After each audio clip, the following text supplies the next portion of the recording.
Liberals get the bullet too was a message scrawled on the wall in the aftermath of the Milo Yiannopoulos speech at UC Berkeley. Or rather, the speech which was supposed to happen, but came under mass Antifa attack. This event was a breaking point for me in becoming outspoken in my real life.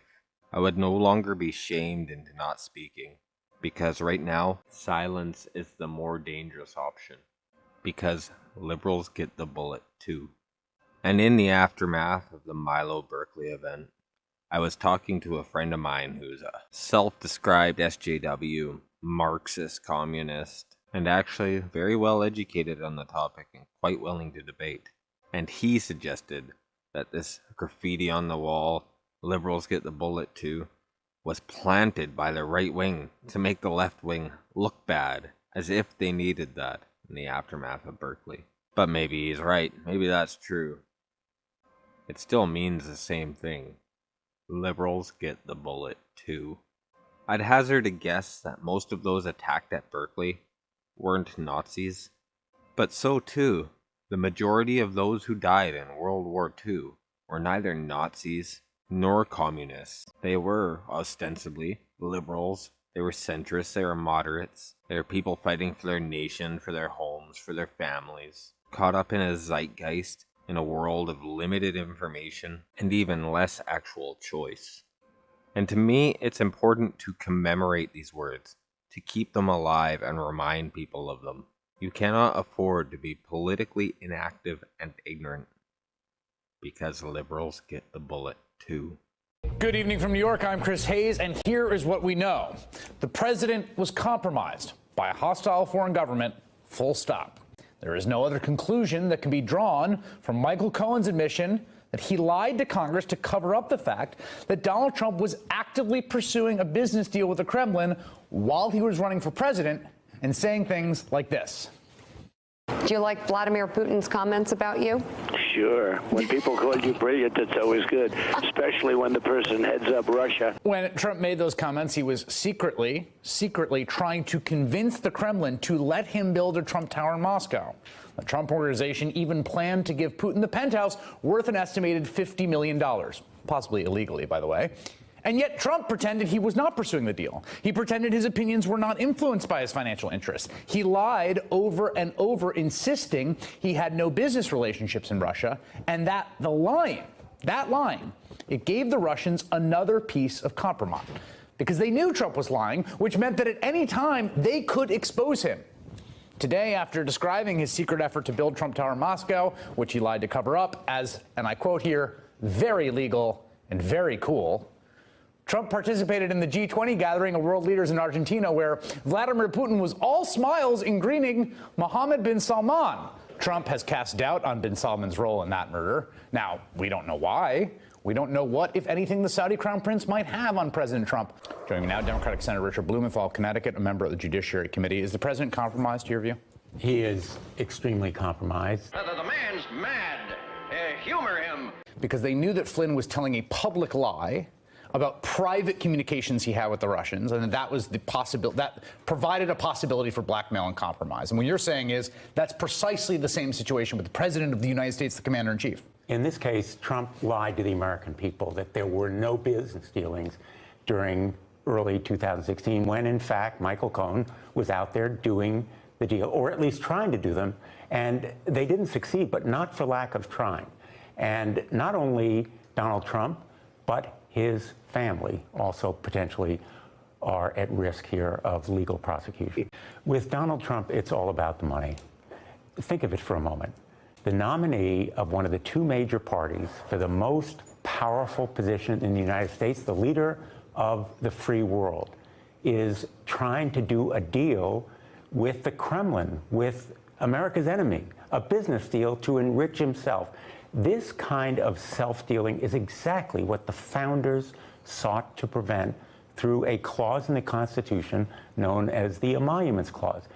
The Emoluments Clause, or Title of Nobility Clause, prevents the government or members of the government from receiving gifts or titles from foreign states or monarchies without consent of the Congress.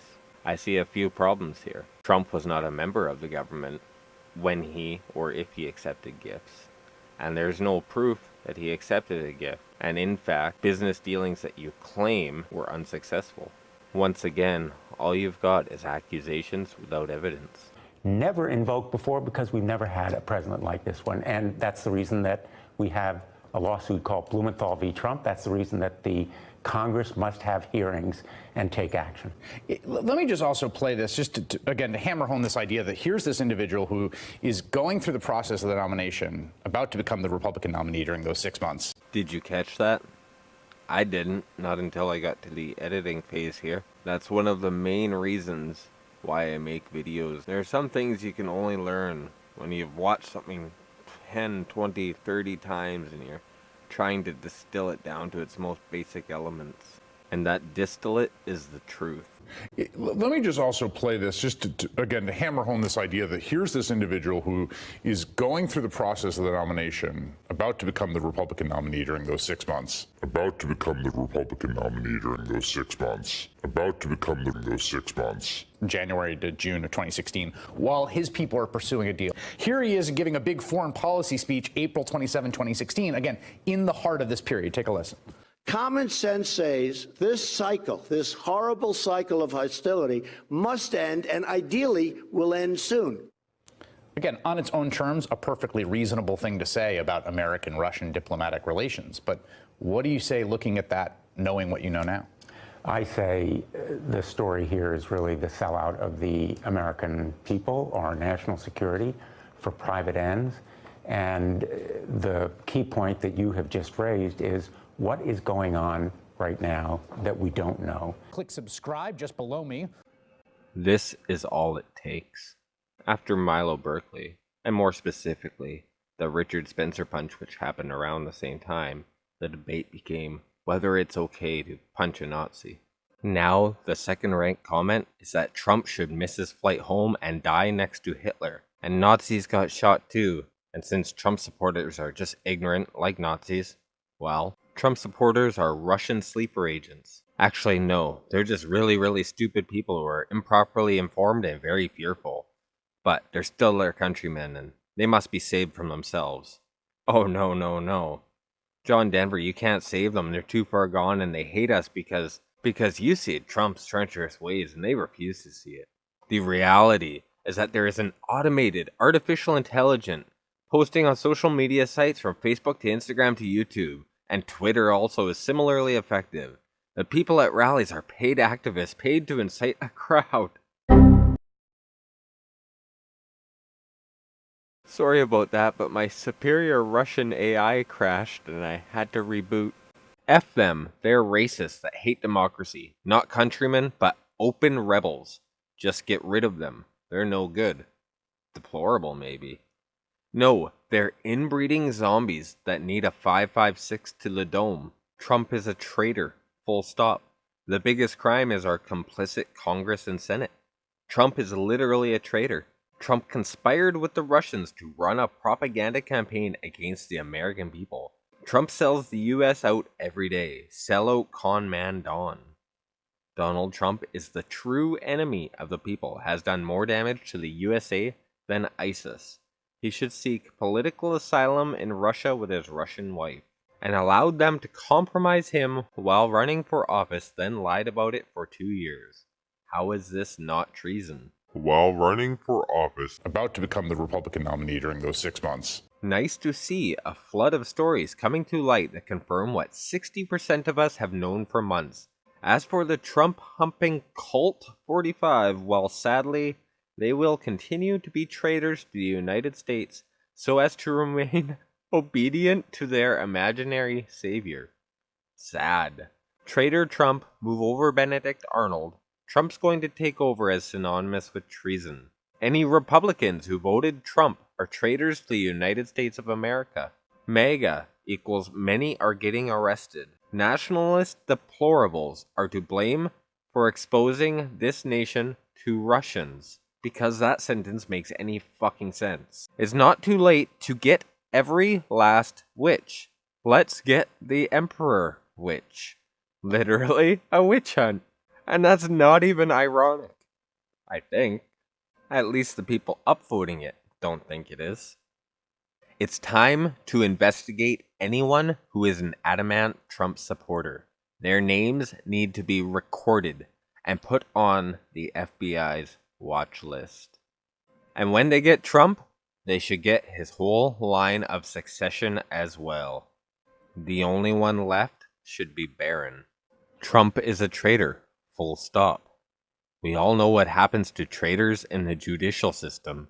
Traitors hang. Death is the penalty for treason. I'm on board with that. Hang him, non-stop. These comments are about more than Trump, just like this investigation is. You can see over and over again how quickly they leave Trump and move on to Republicans in general. Anyone who voted for Trump.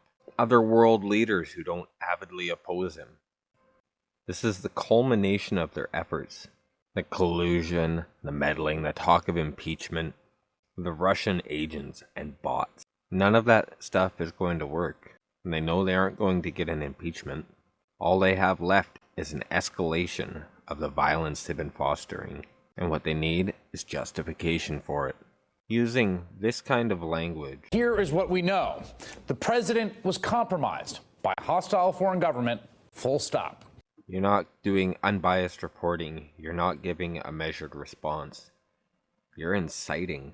Now, there have been countless cases of incitement, namely Maxine Waters, but many others. But a term like traitor, compromised government, hostile foreign government. These are words with a powerful legal and social meaning, with powerful legal and social consequences. Consequences of life and death. This report is a call to action, even more so than the previous 3 years of anti-Trump reporting have been. Just like MTV says you should punch a Nazi, thousands of years of history have said there's only one thing you do to a traitor. Liberals get the bullet too. And if this is a fight that comes to blows, you will get caught in the middle. And picking one side or the other isn't likely to save you. It's likely only to escalate the situation. You need to stake out the middle ground. Make it impenetrable. Make it an unassailable position that neither side can ascend. Fending off the slings and arrows from either side is far preferable to being in the middle of a pitched war. You cannot afford to be a passive observer, because liberals get the bullet too. Every time. Or click over on this list to see lots of other great videos.